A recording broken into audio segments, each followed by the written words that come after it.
Okay, para po sa pag-aaral ng salita ng Panginoon. Kung kayo po ay ready na para sa salita ng Panginoon, ay hilingin ko po kayo na magbukas ng inyong Bible sa aklat po ng Ecclesiastes. Isang talata lamang, verse 11, chapter 3, verse 11. Pero ito po ay bahagi na nung binigyan natin ng pansin the last time that I stood here. Ecclesiastes chapter 3, verse 11.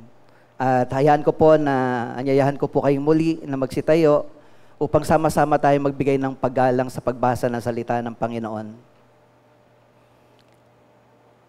Tagalog at saka English po muli ang ating babasahin ng sabay-sabay. Okay, sabay-sabay po nating basahin. Iniangkop niya ang lahat ng bagay sa kapanahunan. Ang tao'y binigyan niya ng pagnanasang alamin ang bukas, ngunit hindi binigyan ng pagkaunawa sa ginawa ng Diyos mula sa pasimula hanggang sa wakas. Sa NIV, He has made everything beautiful in its time. He has also set eternity in the hearts of men, yet they cannot fathom what God has done from beginning to end. Muli po tayong dumulog sa Diyos, sa panalangin. Muli, Ama naming Diyos, naririto po kami, humaharap sa iyo, Diyos, at handa po na tumanggap ng pagpapalang espiritual mula sa iyong salita. Gawin mo po kami, Ama, na matabang lupa na sa bawat mga binhi, Panginoon, na buhay na iyong itatanim sa aming mga puso at mga isipan. Tunay nga po, Ama, maging receptive po ang bawat isa sa amin. Nais po namin, O Diyos, na ang pagpapala ng iyong salita ay tunay nga pong manatili sa aming mga buhay upang maganap nito ang iyong nasa at ang nasa mo sa iyong salita, Panginoon, ay patuloy kami na pagpalain ito, lumago ang iyong salita sa aming mga buhay at maranasan namin ang katotohanan nito upang tunay nga pong masabi namin na hindi lamang talaga sa tinapay na bubuhay ang tao, kundi sa bawat mga pagpapala na nagmumula sa iyong buhay at makapangyarihang salita. Kaya naririto po kami, Panginoon, katulad po ni Samuel, speak up, O God, for your servants are listening. Naririto ka sa aming kalagitnaan at alam namin, nire-recognize namin, Panginoon, ng iyong presence. At dahil naririto ka, alam namin na pinagpala mo na po ang bawat isa sa amin. Kaya salamat pong muli, ito po ang aming sama-samang panalangin sa iyo, sa ngalan po ng aming Panginoong Yesus. Everybody say amen. Makakaupo na po kayo, purihin po ang ating Panginoon. Seeing God in life's season. Ito po yung ating paksa ngayong umaga. At dito po sa bahaging ito ng banal na kasulatan, ang mangangaral po, actually itong salitang mangangaral o teacher, ay ito po yung title ng book na pinag-aaralan natin. At dito po sa bahaging ito ng banal na kasulatan, ang mangangaral po ay meron pong mahalagang katotohanan na kanyang pinapahayag sa atin dito patungkol sa ating Diyos. At ang sabi po niya, God has made everything beautiful in its time. Pero kung mapapansin niyo po, bago po niya sinabi ang declaration na ito, dito po sa verse 11, ay mula po verses 2 hanggang 8, ay makikita po natin yung list, mga listahan po ng iba't ibang seasons of life na makikita po natin na binigyan ng pansin ng mga ngaral. Ang sabi nga po niya, nais kong basahin ang verses 2 hanggang 8. Sabi niya, a time to be born and a time to die, a time to plant and a time to uproot, a time to kill and a time to heal, a time to tear down and a time to build, a time to weep and a time to laugh, a time to mourn and a time to dance, a time to scatter stones and a time to gather them, a time to embrace and a time to refrain,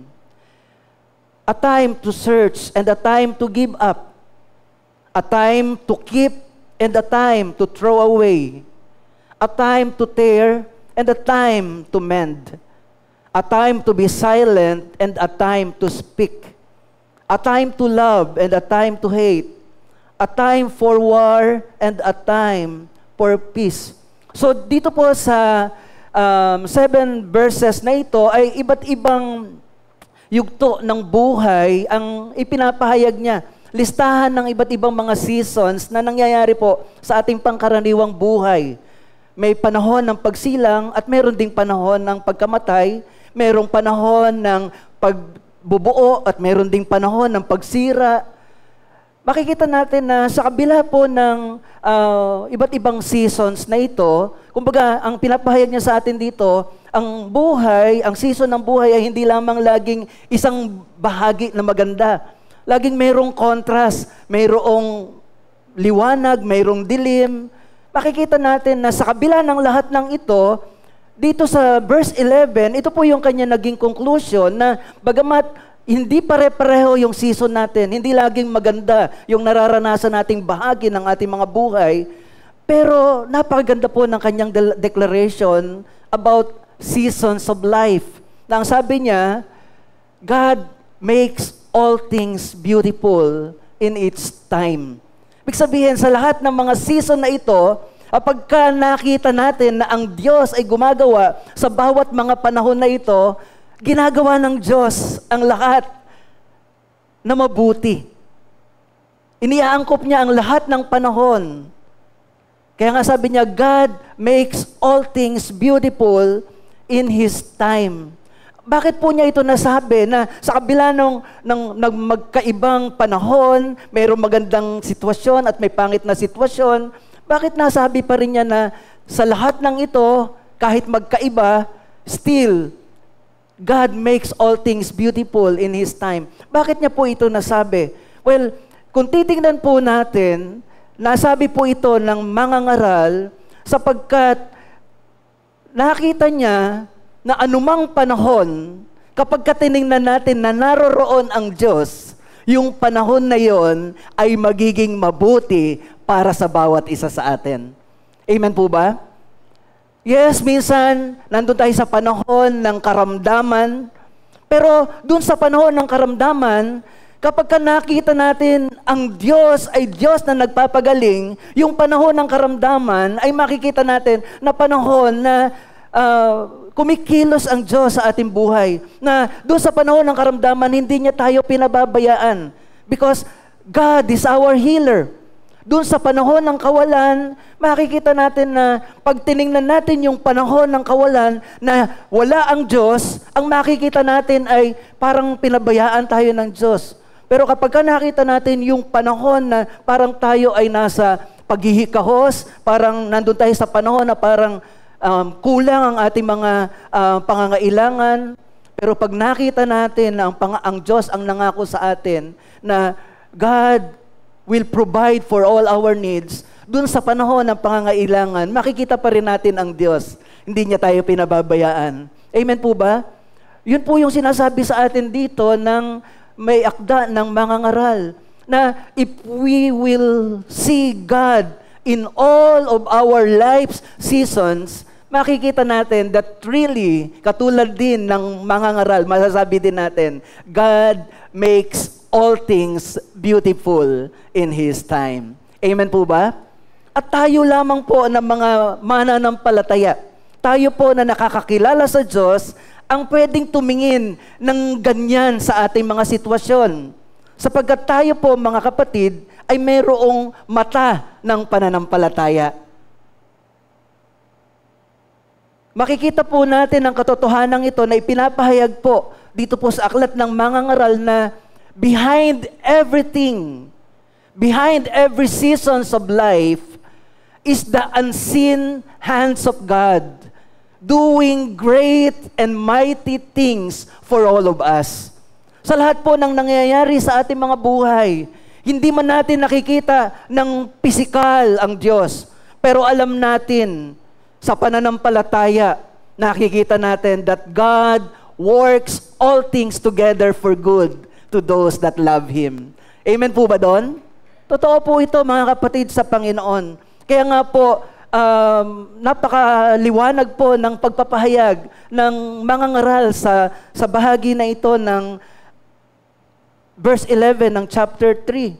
Kaya sabi niya, God makes all things beautiful in His time. Hindi niya sinasabi na laging mabuti ang panahon, ang totoo. Kaya nga binasa natin from verses 2 hanggang 8 na mayroong magkakaibang panahon. Pero ang naging conclusion niya, sa kabila ng magkakaibang panahon, kung makikita natin ang kamay ng Diyos na nasa likod ng lahat ng pangyayari sa ating mga buhay, makikita natin really that God makes all things beautiful. Kahit na doon sa panahon ng ating pagdadalamhati, kanina narinig natin yung patotoo ng kapatid na Marisa, nasunugan na, pero Lord, salamat. Di ba, yung iba, napakahirap po para sa dumadanas ng mga ganong sitwasyon, para ang makita mo pa ay, Lord, ang dami mo nang ginawa sa akin, ako pa ang may kulang. Di ba, sa panahon na yun, hindi yun ang dapat mong makita. Ang dapat na, yung sa pangkaraniwang tao, ang hinahanap niya, bakit mo ako pinabayaan, Lord? Bakit, hindi naman ako masama? Bakit yung masama hindi nasunog o hindi sila nakaranas ng ganitong bagay? Pero ang kapatid na Marisa, nasunugan na, ang nakita pa rin niya, Lord, ang dami mong ginagawa sa akin. Ang nakita ko, sa dami ng ginagawa mo, ako pa rin ang mayroong pagkukulang. Amen po ba? So ganyan po ang merong mata ng pananampalataya kapag tinitingnan natin ang iba't ibang sitwasyon ng ating mga buhay, ito man ay dumating sa atin na parang pangit. Maaaring ito ay pagdadalamhati. Pero dahil meron tayong pananampalataya sa Diyos, we believe ano man ang nangyayari sa ating buhay, sa likod ng lahat ng ito, God makes all things beautiful in His time. Amen po ba? Yes, yan po ang ginagawa ng ating Panginoon. Ang sabi po niya sa ikalawang bahagi ng talata, kasi ang tao ay binigyan niya ng pagnanasang alamin ang bukas, ngunit hindi binigyan ng pagkaunawa sa ginawa ng Diyos mula sa pasimula hanggang sa wakas. Kumbaga, kahit hindi natin nakikita ang buong detalye ng plano ng Diyos, pero inilagay niya sa ating puso yung eternity. Ipinakita niya sa atin, ipinahayag niya sa atin na mayroon pang kabilang buhay, mayroon pang mas magandang buhay sa hinaharap, sa lahat ng mga nananalig sa Diyos. Kaya ano po ang kalagayan natin? Kahit hindi man natin alam yung buong detalye ng Diyos, detail by detail, ano po ang nangyayari sa atin? Dahil ipinabatid sa atin ng Diyos ang may kinalaman sa buhay na walang hanggan, tinuturuan tayo ng Diyos na tanawin natin ang eternity ng may pagtitiwala sa Kanya. Na alam ng Diyos ang Kanyang ginagawa para sa atin, na maaaring minsan bahagi ng season of our lives na minsan nandun tayo sa, di ba, mayroong 4 na season sa Amerika, dito naman sa atin na may 2 season, mayroong winter, mayroong spring, mayroong summer, mayroong fall. Sa atin naman ay mayroong tag-ulan at mayroong tag-init. Pero sa kabila ng iba't ibang season na ito, alam natin na meron pang ibang season maliban dito sa nararanasan nating season, na mas magandang season na ipinapatanaw sa atin ng Panginoon. Ano po yun? Yung eternity o yung buhay na walang hanggan na kung saan hindi maitutumbas yung mga nararanasan natin dito pansamantala. Kaya ano sabi? Ang tao'y binigyan niya ng pagnanasang alamin ang bukas, ngunit hindi binigyan ng pagkaunawa sa ginawa ng Diyos mula sa pasimula hanggang sa wakas. At ito lang ang maliwanag, mga kapatid, sa Panginoon. Ano man ang nangyayari sa ating panahon, kapag tinignan natin ang mga bagay na ito, kahit parang pangit siya, pero pag nakita natin na mayroong Diyos, mayroong unseen hand of God sa likod ng mga nangyayaring ito, God can make all things beautiful para sa buhay ng bawat isa sa atin. Amen po ba? Pwede po ba nating palakpakan ang ating Diyos na lumikha ng lahat ng bagay para sa ikabubuti natin? Alam natin na mayroong kumukontra, mayroong gumugulo sa plano ng Diyos, pero ganun pa man, hindi po magtatagumpay ang anumang gawa ng kaaway. Lalo na sa kanyang iglesia, dahil sabi nga ng Panginoon, di ba? Ano ang sabi niya sa aklat ng Mateo chapter 16? Maging ang Hades ay hindi magtatagumpay sa kanyang iglesia. Ibig sabihin, nandun yung protection ng ating Diyos sa atin na kanyang mga tinawag. Now, hayaan niyo po na pinag-uusapan po natin is about seeing God in our life's seasons. Meron pong 4 na seasons, winter, summer, spring, and fall. Nais ko po na magpahayag sa inyo ng isang parable about the pear tree. Meron pong isang ama na meron pong 4 na anak at nais po niya na turuan ang kanyang mga anak para po sa buhay. Gusto niya na ipaunawa sa kanyang mga anak ang tungkol sa buhay. At inutusan po niya ang kanyang mga anak na para maunawaan niyo ang buhay, ay maghanap kayo ng puno ng pear, yung peras. Kaya lang po, itong kanyang 4 na anak, ang ginawa po niya, pinadala po niya ito sa 4 na magkakaibang season. Yung kanyang bunso, o yung unang anak, pinadala niya during winter. Yung pangalawa naman po ay pinadala niya during springtime. At yung pangatlo ay summer. At yung bunso ay pinadala niya during fall. Ang nakita po nung unang anak, dahil winter, alam naman natin, ang panahon ng winter, hindi productive ang panahon ng winter.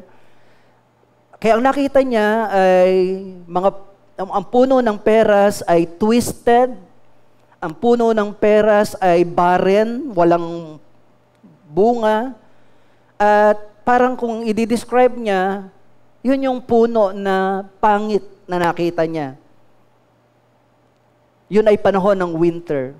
Yung pangalawa naman po ay during springtime, nakita niya na yung puno na yon ay meron na pong mga green buds, at dahil nagsisimula na po yung sumibol, itong mga pagmumulan ng bunga, nakita niya na during springtime, ang puno ng peras ay masasabi niya na full of promises.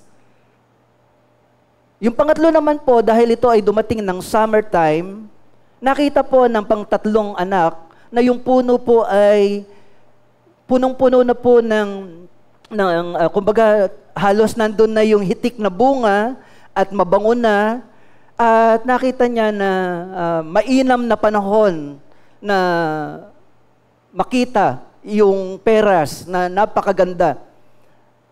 At yung pang-4 naman po ay sa 3 na nag-report, sabi niya, nag-disagree siya doon sa unang 3 sapagkat ang sabi niya, ang nakita niya ay puno na punong-puno ng mga hinog na bunga, puno na punong-puno ng buhay, at puno na nandun yung masasabi mong fulfillment. Ngayon, ang ginawa po ng tatay, in-explain po niya sa kanyang mga anak na lahat sila ay tama. Sapagkat ang nakita nila ay iisa at parehong puno, only they saw it in different seasons. At ang sabi po ng ama, sabi niya, don't judge only by one season. The essence of who you are comes by the measure of all the seasons of life. Sabi po ng ama, don't judge your life's season by only one season. Don't judge your life by only one season of your life. Bakit? Sapagkat ang essence ng inyong buhay ay nakikita, nasusukat sa kabuuan ng lahat ng season na kung saan pumapaloob ang inyong buhay. So dito po makikita natin na bagamat iba-iba yung season, Pero lahat ng ito ay bahagi ng ating buhay. At minsan hindi natin gusto na maranasan yung mga pangit na yugto ng ating buhay. Hindi natin gustong maranasan yung mga pagtitiis sa panahon ng ating buhay. Pero hindi natin alam na bahagi ito ng buhay na nagmumold sa atin upang tulungan tayo na maging matatag. At hindi naman po talaga madali yun sapagkat ayaw po talaga natin ng hirap. Parang nature na ng tao yun na ayaw natin ng hirap. Pero ganun pa man, napakaganda po ng isinyer po ng tatay sa kanyang mga anak na you have to go through all these seasons. At kapag kayan ay napagtagumpayan mo ang bawat season, diyan mo masusukat ang uri ng buhay mo, hindi lamang sa panahon ng isang season, kundi sa kabuuan ng season sa iyong buhay. Now, ano po ang pwede nating makuha na lesson sa life season? Number 1, don't let the pain of one season destroy the rest of your seasons. Marami po kasing mga tao, minsan po ang nakikita lang sa buhay ay yung pangit na buhay na para bang wala nang magagawa doon sa pangit na sitwasyon na kanyang kinasadlakan. Hindi niya napansin na bahagi lang ito ng buhay at ito'y lilipas pa din. At lalo na, katulad nga po ng ating binibigyan ng pansin, kung makikita natin ang kamay ng Diyos sa bawat season na ating pinagdadaanan, makikita natin that God makes all things beautiful, kahit pa yung pangit na season ng ating buhay. Pangalawa po, don't judge life by one difficult season. Huwag nating hatulan ang buhay. Di ba yung iba, minsan sa pagbagsak, parang nagpilang sa isang bagay. Para sa kanya, failure na siya dahil yun lang yung nakita niya sa kanyang buhay. Para bang sa ibang bagay, nakalimutan niya na marami pa siyang mga pagtagumpayan ng mga bagay. Pero pagdating sa isang bagay na ito, dahil bumagsak siya, tinuturing niya na ang kanyang buhay ay totally failure. Pero hindi po. Lalo na sa atin bilang mga anak ng Diyos. Nandito tayo sa imperfect world. At rejection, disappointments, kasama po yan sa buhay natin. Pero kung titingnan natin ang ating buhay ay para bang kung na-reject ka ngayon ay tila tapos na ang buhay, then nagkakamali po kayo.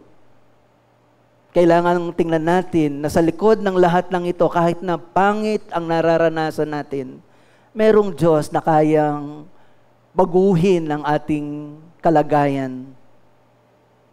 Number 3, a season only lasts that long. A season. At yun po yung maganda. Ang isang season, ang isang panahon, kung panahon ng tag-init, ay panahon lang po talaga ng tag-init. Kung panahon naman ng tag-ulan, lilipas din po ang tag-ulan at babalik na naman ang panahon ng tag-init.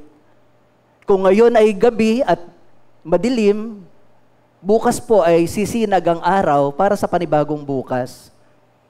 Kaya nga sabi ng Psalms chapter 30 verse 5, for his anger lasts only a moment, but his favor lasts a lifetime.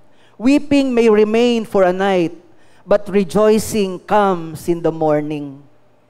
Hindi nagtatagal yaong kanyang galit, at ang kabutihan niya ay walang wakas. Ang abang may hapis, at tigmak sa luha sa buong magdamag, sa bukang liwayway ay wala ng lungkot, kapalit ay galak. So maliwanag po ang sinasabi ng banal na kasulatan na talagang mayroong season sa lahat ng bagay at hindi mananatili ang iisang season lang. Kung mayroong hapis ngayon, papalitan niya ng galak ng Panginoon. Ang maganda nga po dito, ang sabi po dito sa Psalms chapter 30, ang sabi, ang season ng galit ng Diyos, hindi nagtatagal. Nagagalit man siya, hindi nagtatagal. Pero ang pangako niya na nagtatagal, yung kanyang kabutihan, ito'y walang wakas. Kaya, tandaan po natin, ang buhay ay hindi po puro sakit at dusa, hindi puro kahirapan at kawalan. Lilipas din po ito at mapapalitan ng kagalakan, ng kasiyahan, ng kasaganaan at ng kagalakan.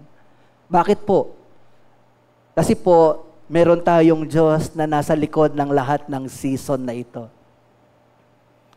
Ang kailangan lang po nating gawin, every time that we are in different seasons of life, lalo na doon sa season na merong nararanasan tayong hirap, may itinuturo sa atin ng Panginoon.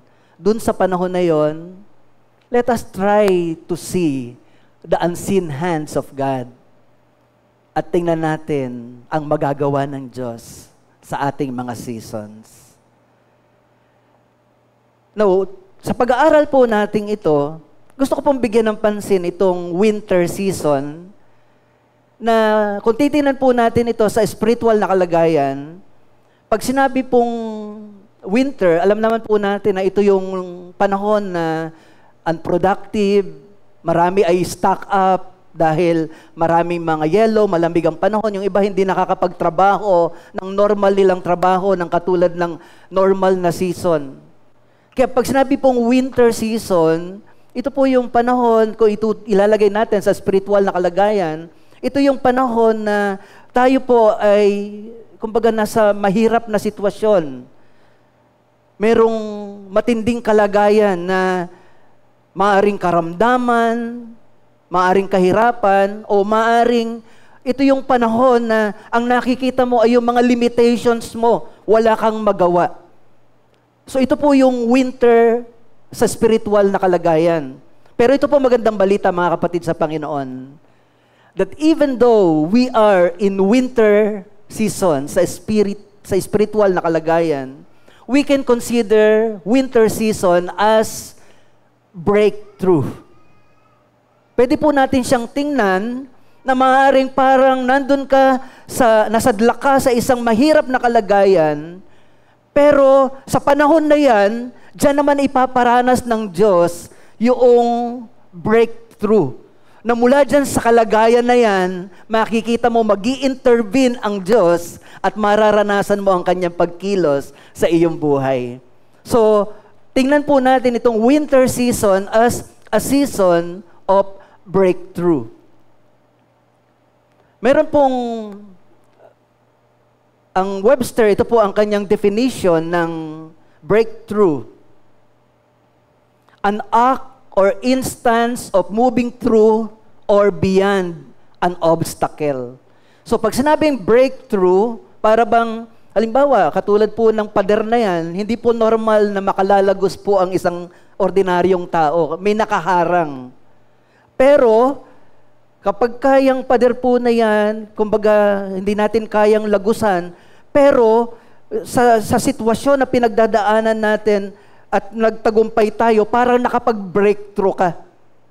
Yun po yung kalagayan. Katulad po ng picture, yung kasunod na picture, meron po dyan na makikita kayo na panahon ng tagyelo, pero bakit mayroong sumisibol kahit papaano na maliit na binhi?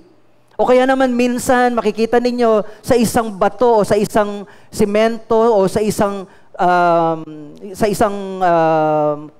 floor or kalsada, magugulat kayo, minsan mayroong isang maliit na binhi or dahon na sumisiwang, samantalang yun ay batuhan. So, ibig sabihin, yung binhi na yun or yung puno na yun, kung anumang klaseng puno yun, naka-breakthrough siya doon sa makapal na pader.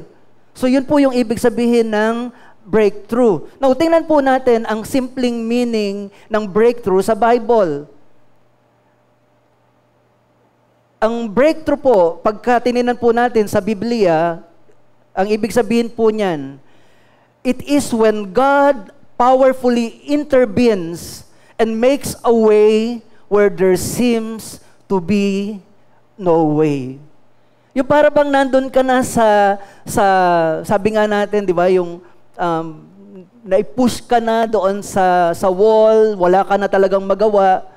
Pero dun sa panahon na nakita mo na wala ka nang magawa, dun naman gumawa ang Panginoon. So dun mo nakita yung tinatawag nating breakthrough. Now, gusto ko pong makita natin ito sa kwento sa Mark chapter 2, verses 1 hanggang 5. I believe familiar po kayo sa kwentong ito. Ito po ay kwento patungkol sa isang lumpo. Paralisado po yung kanyang katawan at dinala po siya ng kanyang mga kaibigan sa Panginoon. Nais ko pong basahin ng Marcos chapter 2 verses 1 hanggang 5 para makita po natin yung nangyari. Sabi po sa verse 1, bumalik si Jesus sa Capernaum pagkalipas ng ilang araw at kumalat ang balitang siya'y nasa kanyang tahanan. Ang Capernaum po, pagka pinag-aralan natin ang Biblia, makikita niyo po, sabi dito, bumalik ang ating Panginoong Jesus. Actually, pabalik-balik siya dito sa Capernaum. At marami po mga times na marami po na pinagmiministeryuhan ang Panginoon sa lugar na ito ng Capernaum. Dito pinagaling ng Panginoon yung biyanan ni Pedro. Now, marami pong mga tao ay pinagaling ng Panginoon dito sa Capernaum. Ano po ang significance ng Capernaum sa ministry ng Panginoon?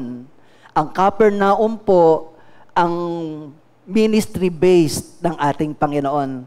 Parang ganito po, dito sa lugar na ito tayo nagtitipon, regularly, nagpupunta po tayo dito pag may gawain. Ganon din po ang Panginoon. Ang pinaka-base ng kanyang ministry ay Capernaum.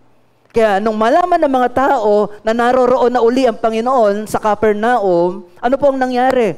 Ang sabi sa verse 2, nagkatipon ang napakaraming tao, ano pat wala nang matayuan kahit sa labas ng pintuan.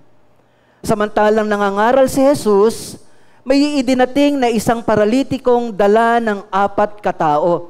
So habang nangangaral ang Panginoong Jesus dahil sa kapal ng tao, ay nabalitaan ng mga magkakaibigang ito na naroroon ang ating Panginoong Jesus, kaya lang nung dumating sila, puno na. Wala nang lugar para sa kanilang kaibigan. Ang kanilang kaibigan po ay paralyzed.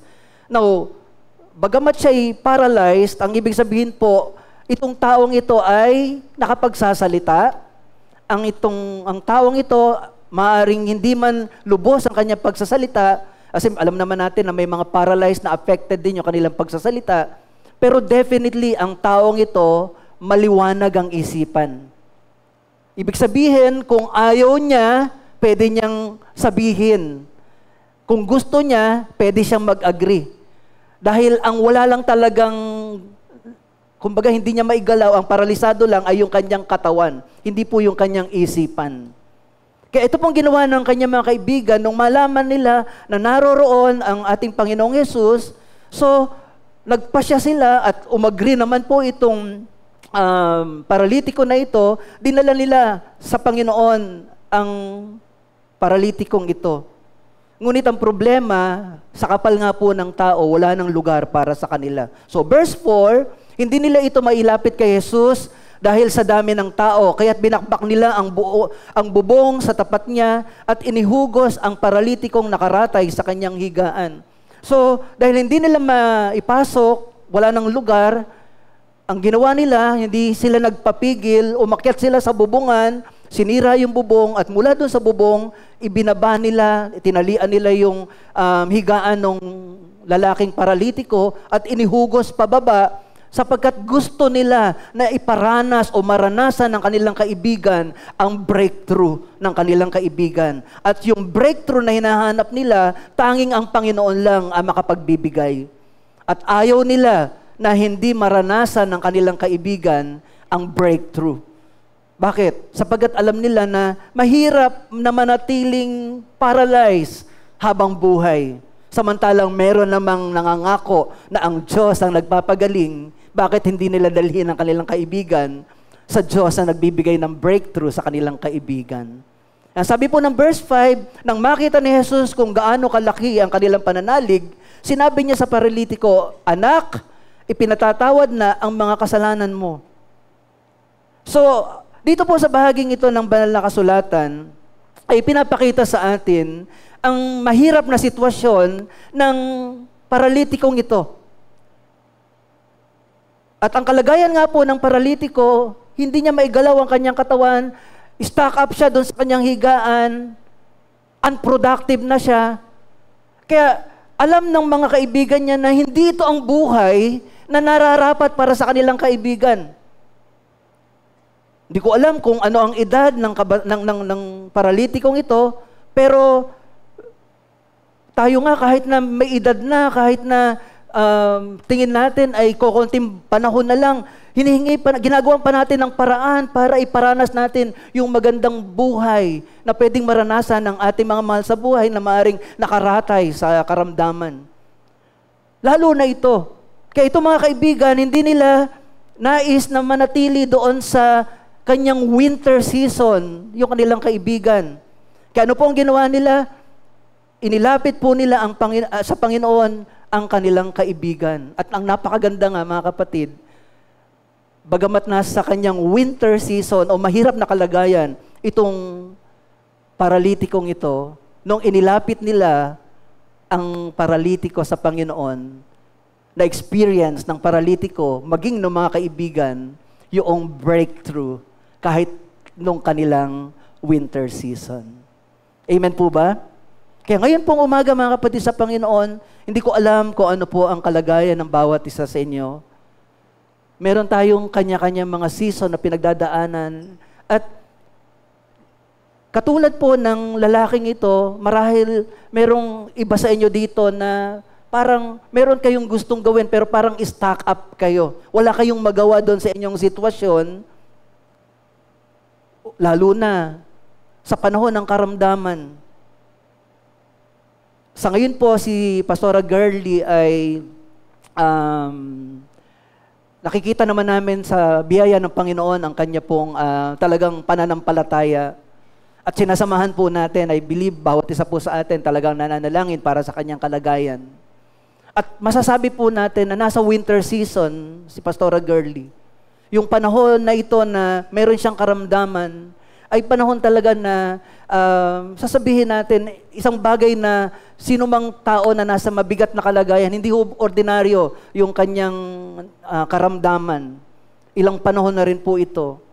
At kapag ka ganun ang panahon na nararanasan mo sa iyong buhay, ang iniisip mo, kailan ito matatapos? Ano ang gagawin ko? Ano na mangyayari sa buhay ko? Yun, punong-puno tayo sa panahong ito ng mga doubts.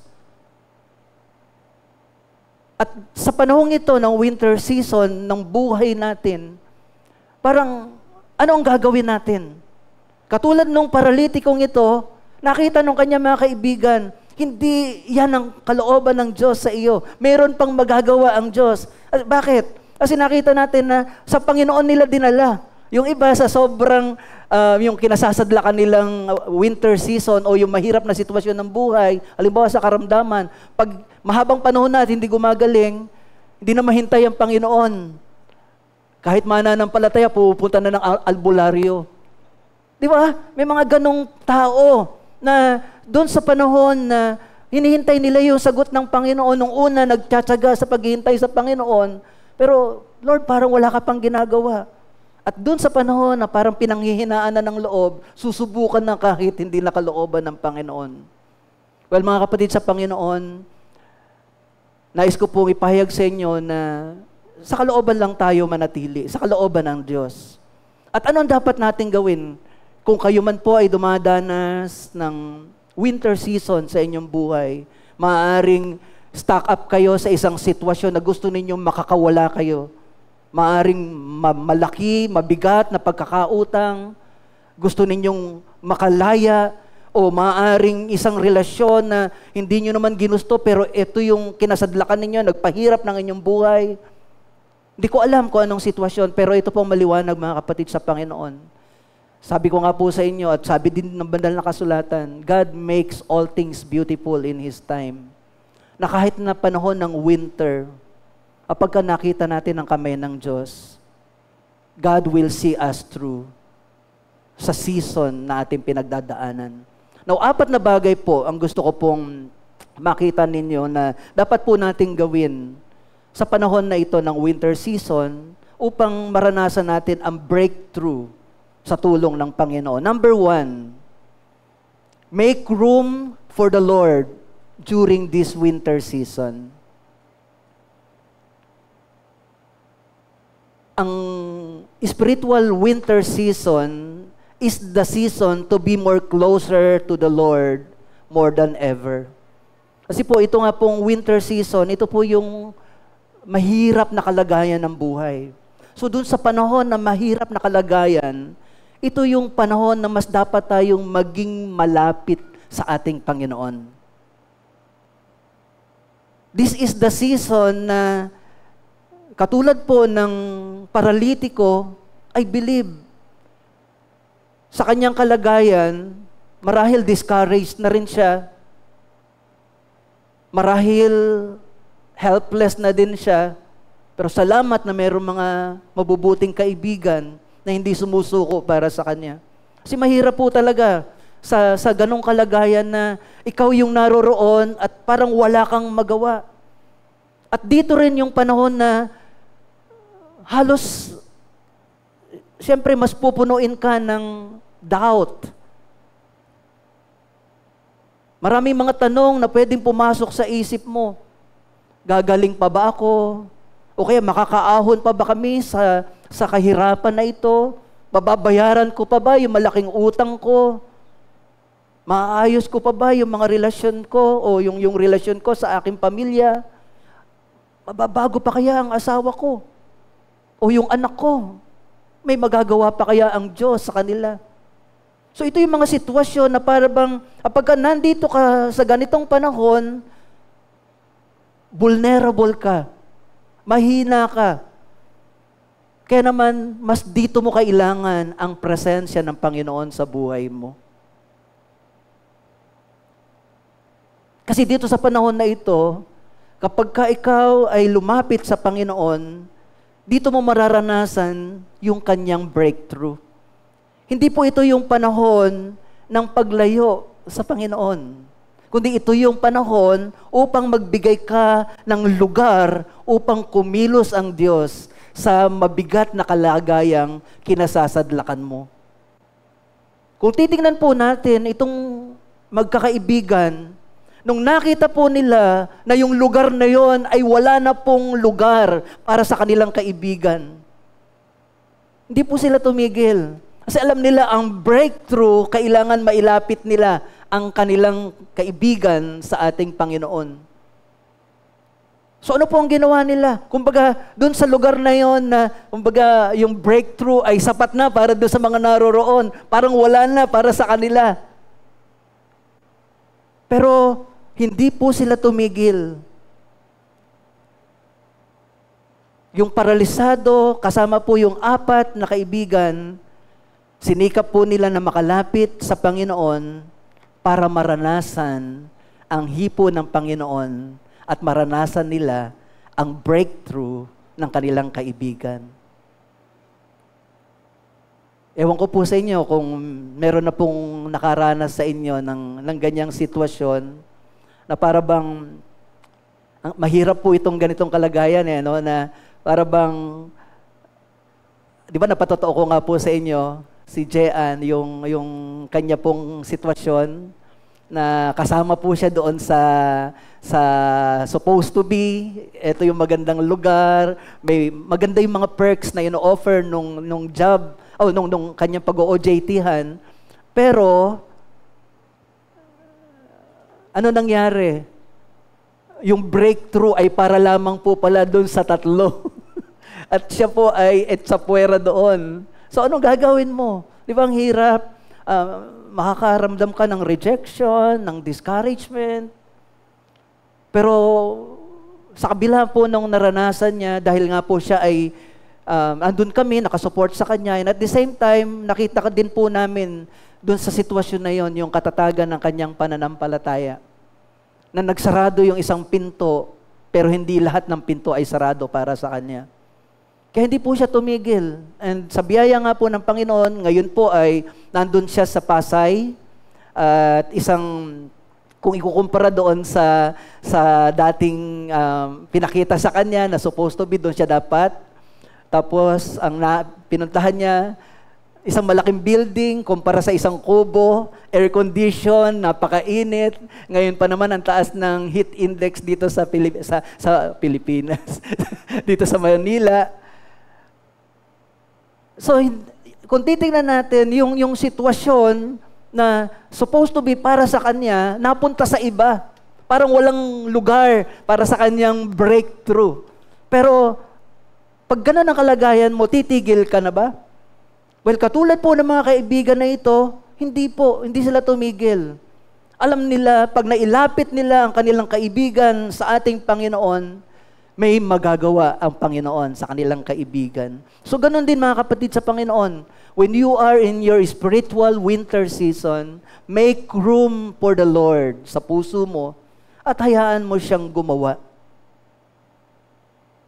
At kung ito man ay panahon na mahirap na sitwasyon, hindi po ito yung panahon ng pagsuko. Hindi rin ito ang panahon ng paglayo sa Panginoon. Kundi sa panahong ito, mas lalo mong ipahayag sa Panginoon yung pagnanais mong makalapit sa Kanya. At tulad po ng ginawa ng 4 na kaibigan ng paralitikong ito, they pushed their way to see Jesus and let Him touch their friend. At ano po ang nangyari? Alam na po natin ang kwento. Pinagaling ng Panginoon ang paralitikong ito. So in your spiritual winter season, ang unang dapat gawin, to experience God's breakthrough in your life. Huwag lumayo. Hindi ito yung panahon ng pagsuko. Hindi ito yung panahon ng pagdadoubt. Kundi ito yung panahon upang bigyan ng lugar ang Panginoon na makakilos sa buhay natin. Make room for the Lord during your winter season. Secondly, overcome those things that is paralyzing you. Yun nga lang, ironic. Paanong ma-overcome nung paralitiko yung kanyang pagiging paralitiko? Kasi di ba napakahirap kung sa kanya lang nakita natin, parang wala siyang magagawa. Pero ganun pa man, sa tulong ng kanyang mga kaibigan, kung nakikita man nila na helpless yung kanilang kaibigan o hopeless yung kanilang mga yung kanilang paralitikong kaibigan, merong 4 na kaibigan na tumulong upang ma-overcome ng paralitiko yung bagay na siyang dahilan ng kanyang pagiging stuck up sa panahon ng winter season.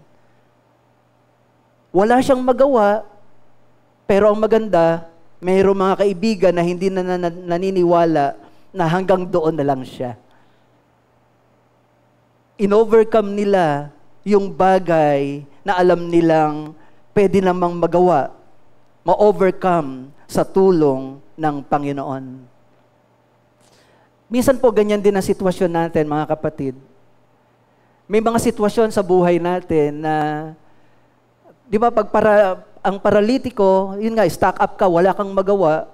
At kung wala kang magawa at hindi ka gumawa na maalis yung mga bagay na nagpapa-stuck up sa'yo, talagang mananatili ka na ganyan. Magiging unproductive ka na. Pero once na na-realize mo, teka muna, hindi maganda ito. Minsan hindi natin alam yun na hindi tayo productive, na stuck up tayo.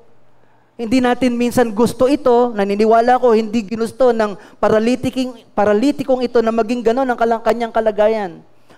At minsan sa buhay din natin, may mga bahagi ng buhay natin na parang nai-stack up tayo na hindi natin alam, itong mga ginagawa natin ay kapag pinagpatuloy natin, magiging unproductive tayo. So ano kailangan natin gawin? Ang kailangan po ay, pag nakita natin na itong bagay na ito ay nagiging unproductive tayo, or itong bagay na ito parang stuck up tayo at hindi na tayo makasulong, kailangang i-overcome natin ito. Kailangang mapagtagumpayan natin ito. Pero ito po ang katotohanan. Sa ating sarili, hindi natin kaya. Mahirap po, di ba? Lalo na alam naman natin na hindi natin kayang baguhin ang ating mga sarili. Kailangan natin ng tulong ng Diyos, kailangan natin ng tulong ng banal na Espiritu. At katulad din po ng paralitikong ito, kinailangan yung mga kaibigan para makaalis siya doon sa kalagayan na nagpaparalyze sa kanya. Now, tingnan po natin ang ating buhay. sa kalagayan na ano yung mga bagay na pwedeng somehow ay nagpapaparalyze sa atin. Yung pag tinignan natin habang tumatagal, paulit-ulit natin ginagawa ang bagay na ito, parang unproductive na ang buhay natin. Para na rin tayong paralitiko na wala nang magawa.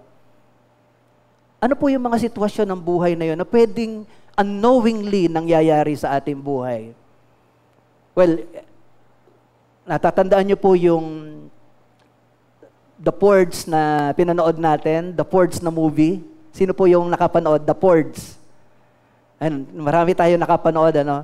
Yung kwento po ng The Purge, yung bida po dito ay unproductive yung kanyang buhay dahil umiikot ang kanyang buhay.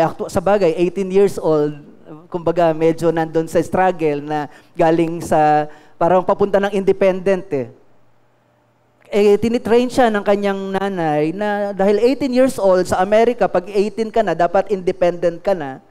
Ang buhay niya puro sa paglalaro, basketball, tapos gaming, cellphones, gadgets. At nakikita ng nanay niya na unproductive pa yung kanyang buhay. Kaya nga, ang tingin niya ay hindi pa nag-grow yung kanyang anak, bata pa din, dahil doon sa kanyang mga ginagawa.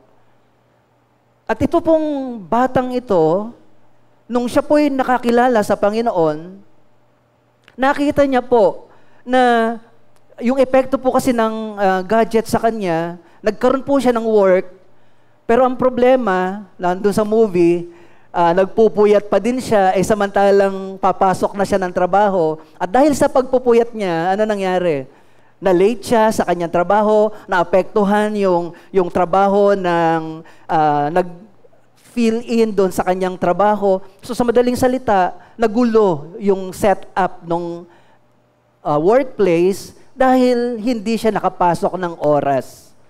So ano po yung makikita natin na naging problema ng kabataang ito? Ang kanyang naging problema ay yung pagiging hook sa gadget. Binigyan na siya ng pagkakataon na makapagtrabaho, ngunit distracted pa din siya doon sa kanyang cellphones. Now, katulad po ng sinabi ko sa inyo the last time na ako po'y tumayo dito, ang ating mga gadgets ay ginagamit ng kaaway na distraction. Ito po'y weapon na ginagamit niya para gawin tayong paralisado, gawin tayong unproductive. Kasi tandaan niyo po, ang addiction na hindi lamang sa drugs, ang addiction na hindi lamang sa pornography, maging yung pag sobrang gamit ng cellphone ay maikukonsider na rin pong addiction. At kapag ka ang isang tao po, unknowingly, lalo na ang kabataan, pero I believe hindi lang kabataan ang may problema ng sobrang gamit sa cellphone. Hindi lang kabataan. Yung ML po, di ba? Siguro alam niyo yung di ba, yung larong ML? Talagang hindi natutulog kasi hindi ko alam kung bakit. Pero talagang hindi sila mapigil para may inaabot silang points or anuman or hindi ko alam. Pero kaya po nilang magdamag o ilang araw na nag-ML. Yung iba po, hindi na pumapasok ng school. Yung mga nagtatrabaho naman, hindi na rin pumapasok sa trabaho. Bakit? Napuyat ka EML. Pero pag nakita natin itong sitwasyon na ito, na sa una, hindi mo iisipin na nakaka-apekto sa'yo. Pero kapag ka tinignan mo, teka muna, pag tumagal pa ito, makikita mo, teka, napaparalisan ang buhay ko. Di na ako nakakapagtrabaho, di ko na nagagawa yung dapat kong gawin. And kapag ka na-realize mo na hindi pala ito mabuti, anong gagawin mo? Mananatili ka ba doon sa pagkaka-stack up? Of course, hindi. Di ba? Halimbawa, kung nakikita natin yan na problema ng ating anak, katandaan niyo po, ang addiction hindi po madaling tanggalin. Kaya nga inire-rehab pa ang mga drug addicts. Ewan ko kung may rehabilitation ng mga cellphone addict. Ewan ko kung ano tawag natin doon sa rehab. Di ba? Pero totoo, talagang Ang cellphone po ay napakalakas ng attraction. Parang hindi na nga maibaba ang cellphone ng marami. At minsan hindi natin nakikita na parang katulad tayo ng paralitiko na wala na tayong magawa. Stack up na tayo doon. Unproductive na tayo. At malibang makita natin ito, hindi tayo gagawa ng paraan para i-overcome ito. Kasi kung nakikita mo na, ay okay ito, hindi ka gagawa. Hindi mo susolusyonan. Pero nakita natin dito sa kwento na maaring yung paralitiko, ayaw niya na manatili doon. Wala lang siyang magawa. Pero salamat na meron siyang kaibigan na tumulong sa kanya para maalis siya doon sa ganong kalagayan. So sa atin, kung hindi man tayo paralyzed physically, anuman yung mga bagay na parang stock up ka at hindi ka na productive sa ginagawa mo because of that something, identify it and surrender it to the Lord so that you can overcome it. Ang ginawa po ng mga kaibigan, dinala nila ang kanilang paralitikong kaibigan dahil alam nilang hindi nila kayang pagalingin ang kanilang kaibigan. Ang alam nila, ang Panginoon lang ang makatutulong sa kanilang kaibigan. So ganun din, if you want to overcome something that is paralyzing you, identify it in your life, surrender it to the Lord, and pray na kayo'y makalaya sa mga bagay na nagdi-distract sa inyo para maging productive sa Panginoon. Hindi natin kayang baguhin ang ating sarili. Tanging ang Diyos ang makagagawa ng lubusang pagbabago sa bawat isa sa atin. So identify what is that thing that is paralyzing you and surrender it to the Lord. Bakit ko po binibigyan ng pansin itong may kaugnayan sa cellphone? Sapagkat ito na po talaga ang isang malaking problema na lahat ng pamilya, I believe, almost all families ay mayroong ganitong problema sa kanilang mga anak. So, ano gagawin natin? Kung nakikita nyo na ito ang problema ng inyong mga anak, hindi niya po yan kaya. Katulad ng mga kaibigan, dalhin nyo sa Panginoon yung kanyang, kung addiction man yan o kung yan man ay talagang hindi niya na may give up, samahan nyo siya sa prayer, dalhin nyo sa Panginoon. Buhatin nyo yung inyong anak sa Panginoon. Kasi sa kanyang sarili at sa ating sarili, hindi natin yan kaya. So pray for your child, your son, your daughter, na gano'n ang kalagayan. Kung gusto ninyo na maging productive ang kanilang buhay.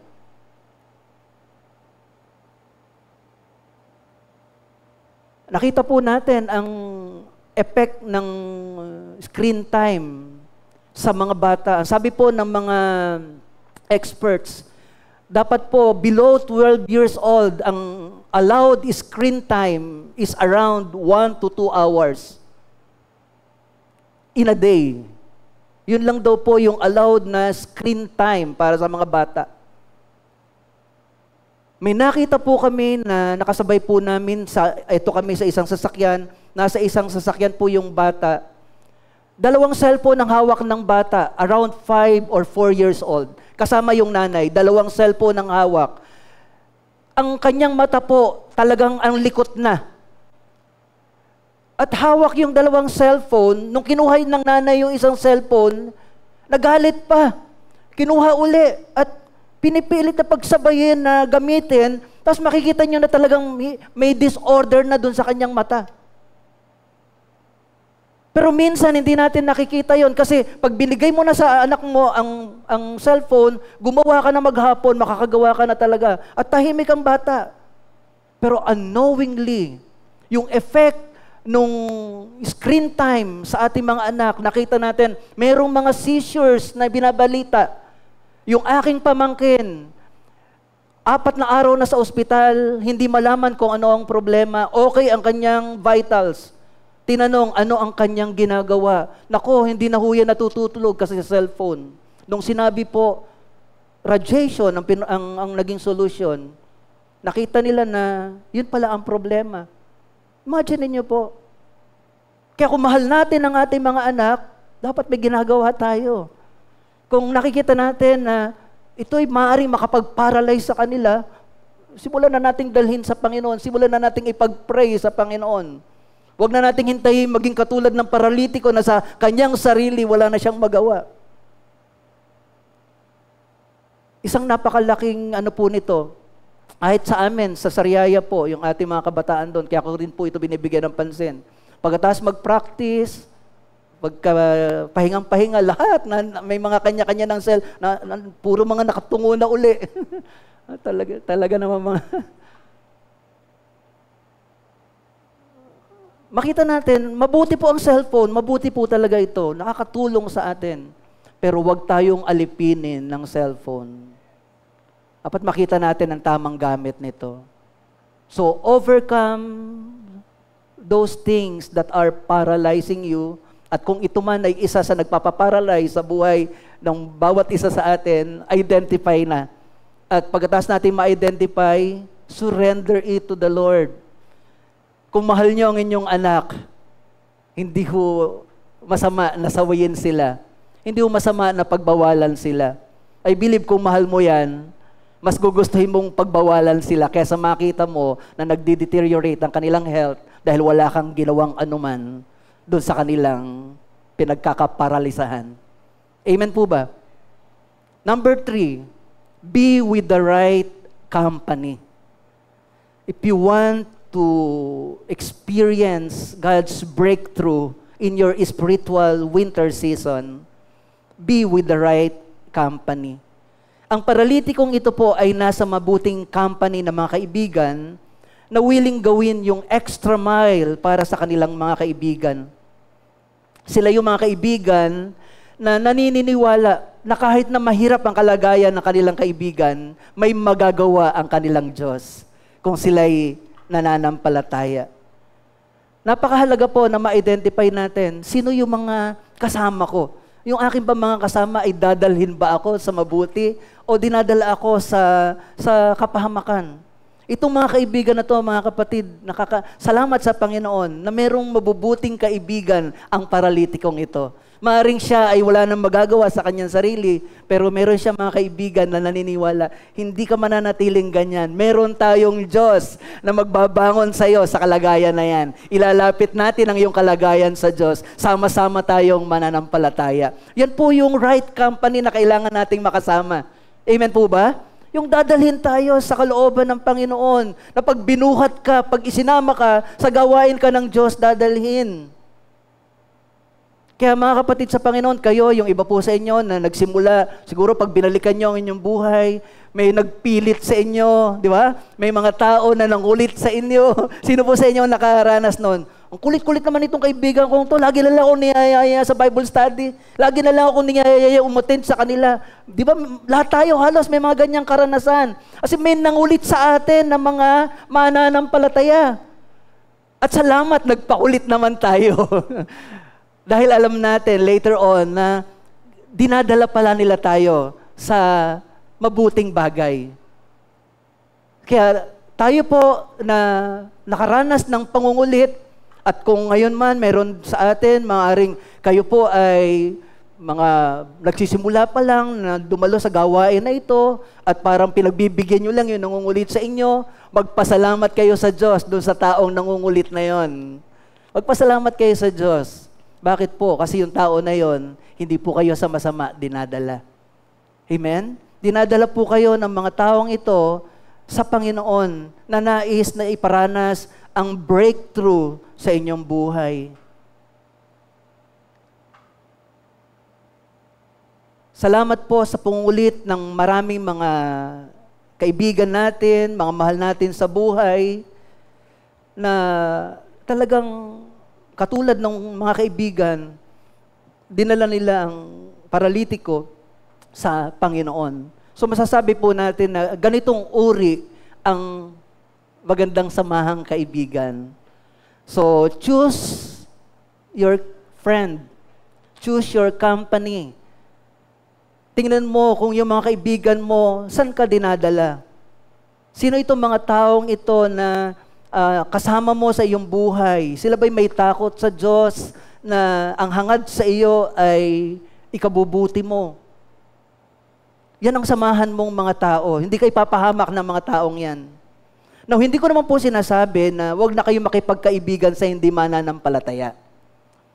Mas lalo nga po tayo maging makipagkaibigan sa kanila dahil tayo nga po yung mangungulit naman sa kanila. Kasi nagpakulit din tayo, may nangulit din sa atin. So, mangulit din tayo at dalhin natin sila sa Panginoon. Tayo din yung maging mabuting kaibigan ng mga taong hindi pa nakakakilala sa Panginoon. Maging katulad tayo ng mabuting kaibigan na tayo ang magdadala sa mga paralitiko. Yung mga paralitikong walang magawa dahil sa kasalanan. Wala silang magawa dahil lipos ng kasamaan ng kanilang buhay. Dahil alam naman natin na kapag ang isang tao hindi pa mananampalataya, hopeless and helpless siya. Kasalanan na naghahari sa kanya.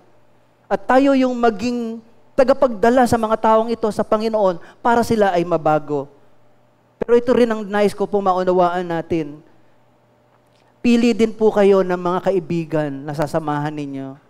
Na mga kaibigan na alam ninyo ang sabi nga ng aklat ng Ikalawang Timoteo chapter 2 verse 22, sabi ang piliin ninyong samahan ay yung mga taong malilinis ang puso na tumatawag sa pangalan ng Panginoon. Ibig sabihin, mga kapatid sa Panginoon, bilang bahagi ng church, dapat po kasiyahan ninyo na makasama ang mga kapwa nyo mananampalataya. Hindi perpekto ang bawat isa sa atin. May mga, sabihin natin, may mga kahinaan tayo at pwedeng magkaroon pa rin ng misunderstanding, ng conflicts. Pero mahalaga mga kapatid, magkakapatid tayo sa Panginoon. Tiisin natin yung ating mga kapatid. At kahit na tayo hindi mga perpekto, magpatawaran at mag-unawaan tayo. Pero sigurado naman ang iyong kapatid na kasama mo sa gawain ng Panginoon, tayong lahat, bagamat hindi tayo perpekto na naririto ngayon, may kanya-kanya tayong mga differences, pero sabi ng Panginoon, mag-ibigan, magmahalan. Kasi wala naman pong magnanais sa atin kung tayo'y totoo mga magkakapatid, hindi po nananaisin natin na dalhin sa kapahamakan ng ating mga kapatid. So be with the right company at ang right company na yan ay ang iyong kapwa mananampalataya. Piliin mo ang iyong kapatid. Samahan mo ang iyong kapatid. Dadalhin ka ng iyong kapatid sa maayos na kalagayan, palapit sa Panginoon. And lastly po, pang-apat po na dapat nating gawin if we want to experience the breakthrough of God in our season of winter. Refuse to be limited by your limitations. Ang sabi po nung banal na kasulatan, doon sa binasa natin sa Marcos chapter 2, nung wala ng lugar sa bahay na yon para sa kaibigan, ang ginawa po nung apat na magkakaibigan ay umakyat sila sa bubong at mula po doon sa bubong, ibinaba nila ang kanilang kaibigan na nasa higaan. Pero para maibaba po nila yon, sinira po nila yung bubong, binutasan po nila yung bubong, at ibinaba po nila yung kanilang kaibigan mula doon sa bubong. Now, ano po yung nagre-represent ng bubong o ng roof na sinira po nila? Yung roof po kasi hanggat hindi po nila yung sinisira, yun yung limitasyon. Hindi po sila makakalapit sa Panginoon hanggat nandun yun. So, they have to break the limitations. They have to break the things that limited them. At ano yun? Yung bubong. Kung kinakailangang sirain nila yun, at tandaan nyo po, yung pagsira nila na yun, nakahanda din po silang magbayad. Malakas ang loob nila na sirain yun para sa kanilang kaibigan dahil naniniwala ako, handa silang magbayad. Dahil kung hindi, gumaling nga yung kanilang kaibigan habang buhay naman silang kulong. Hindi naman gugustuhin ng kaibigan nila yon. Pero I believe, kaya nila ginawa yon sapagkat nais nilang ipakita sa Diyos at sa kanilang mga kaibigan na naniniwala sila na ang kanilang breakthrough ay mararanasan nila sa pamamagitan ng paglapit nila sa Panginoon. And true enough, sa verse 5, nirecognize ng Panginoon yung kanilang faith. Kaya sabi ng Panginoon sa verse 5, pansinin niyo po, nang makita ni Jesus kung gaano kalaki ang kanilang pananalig, so ang nakita ng Panginoon, hindi yung pagsisira. Kung tutuusin habang naggagawain, ang ingay nilang binabakbak yun dahil kailangan nilang madaliin, dahil kung hindi nila masisira agad yun, ay matatapos na yung araw, hindi na mailalapit ang kanilang kaibigan sa Panginoon. So habang nagtuturo ang Panginoon, may nagpupukpok doon sa taas ang ingay. Ano na lang ang sasabihin ng Panginoon? Pero nung nabakbak yun, hindi sila sinita ng Panginoon. Ano ba ginagawa niyo dyan? Ba't nagtuturo ako dito, ang ingay-ingay niyo? Hindi, ang nakita ng Panginoon, napakalaki ng inyong pananalig. Wow! So ano po ibig sabihin nito mga kapatid? Ang naglilimit sa ating limitations ay yung kawalan ng pananampalataya. And the thing to overcome those limitation, of course, ay walang iba kundi yung ating pananampalataya sa Panginoon. It is our faith in the Lord that can help us overcome our limitations. Doon sa panahon na parang wala ka na magawa, na parang paralyzed ka, limitado ka, kailangan mo ng pananampalataya sa Panginoon. Kailangan yung mga bagay na parang pumipigil sa atin right now, ako din po ang faith ko kay ate girl, hindi ko man nakikita sa ngayon ang ginagawa ng Diyos, pero alam natin na ang Diyos natin ay patuloy na nagpapagaling. Hindi pa man agad natin nakikita yan, pero alam natin may ginagawa ang Diyos sa kanyang buhay. So ano ibig sabihin nun? We have to refuse those things that limits us. At ano bang naglilimit sa atin? Yung ating logic, yung ating doubt, yan ang naglilimit sa atin para hindi natin makita ang kilos ng Diyos. So kailangan alisin natin yon. For God to move in our situation, kailangan taluhin natin yung doubt na yan, yung discouragement na yan.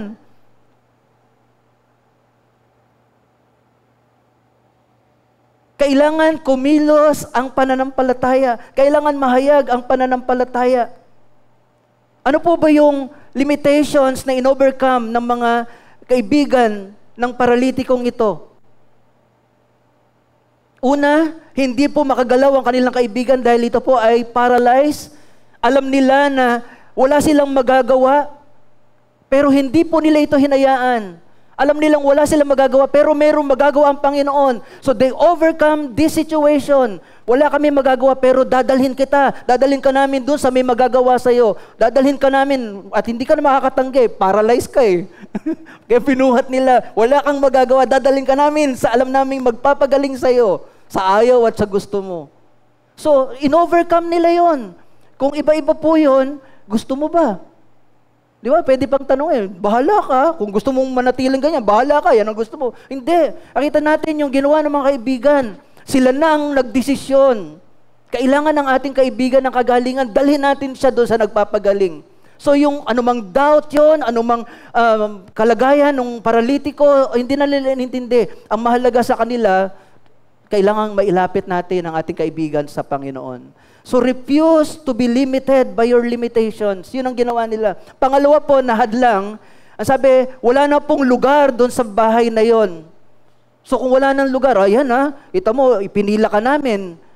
Maaga din naman tayong dumating. Kaya lang may mas maaga pang dumating sa atin. Kaya ang haba na ng pila. Balik na tayo. At least, ginawa natin yung bahagi natin. Valid naman yung logic na yon. Pero pumayag ba sila? Ay, teka muna. They refuse to be limited by their limitations. Umakyat sila ng bubong. O, nandito na tayo sa bubong. Hindi naman natin mailalapit ito sa Panginoon. Nandun sila sa ilalim. Ano gagawin natin dito? Because they refuse to be limited. Binasag nila yon, sinira nila. Ano nangyari? Nung sinira nila, nailapit nila sa Panginoon at ang sabi ng Panginoon, dahil sa inyong malaking pananalig, anak, pinatatawad ka na sa iyong kasalanan at pinagaling yung lalaki. Mga kapatid sa Panginoon, the breakthrough of God is always available sa bawat isa sa atin. The breakthrough of God is always available. At nararanasin natin yan, hindi yan sa panahon ng kasaganaan. Hindi mo kailangan ng breakthrough sa panahon ng kasaganaan. Hahanapin mo ang breakthrough doon sa panahon na nahihirapan ka. Doon sa panahon na sabi mo, Lord, hindi ko na po ito kaya. Ayoko ng kalagayang ito. So you have to identify na ikaw yung naroroon, na ikaw ay paralyzed. Kasi pag hindi mo yan sinabi sa iyong sarili, may stack up ka dyan.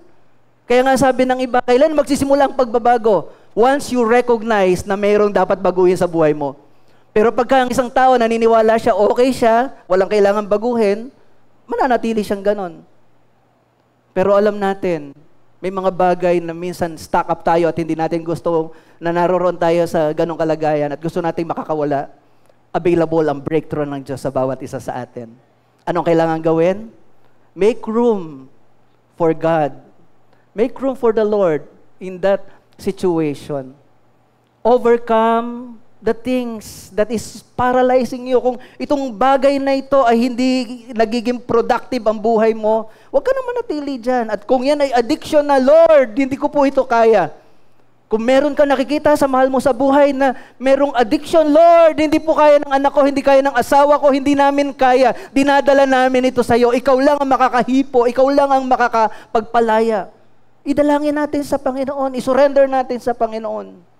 Kasi alam natin, sa tulong ng Panginoon, doon tayo mayroong magagawa. And be with the right friend.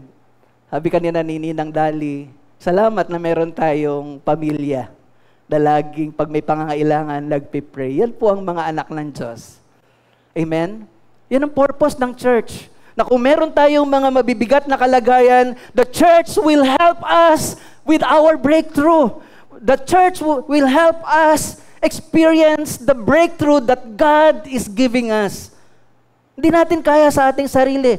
Pero sabihin natin, huwag tayong mahiya. Mga kapatid, tulungan nyo kami sa aming mga kalagayan. Identify. Ano yung nagpapahirap? Ano yung nagpapaparalyze? Huwag kang mahiya na sabihin sa kapatid mo, please pray for us. Because that's who we are as family. We pray together. We bond in God's love together. Nananalangin tayo para sa isa't isa. At nagagalak tayo na ang bawat isa ay ibinabangon ng Panginoon sa ating mabigat na kinasasadlakan. Amen po ba? And refuse to be limited by our limitations. Ang pananampalataya ang makakatulong sa atin para maalis yung mga bagay na naglilimit sa atin. Madalas, natatalo tayo ng doubt kasi ang nakikita natin, yung physical. Ang nakikita natin, parang walang nangyayari sa ating idinadalangin. Huwag nating tingnan ang gawa ng Diyos doon sa physical. Ang panghawakan pa rin natin ang pangako ng Diyos. God is the God of breakthrough. Whatever situations you are in right now, believe God is making all things beautiful in your time, even in your winter season. God will deliver you. Amen? Palakpakan po natin ang ating Diyos. Amen. Purihin ang ating Panginoon. Thank you, Lord.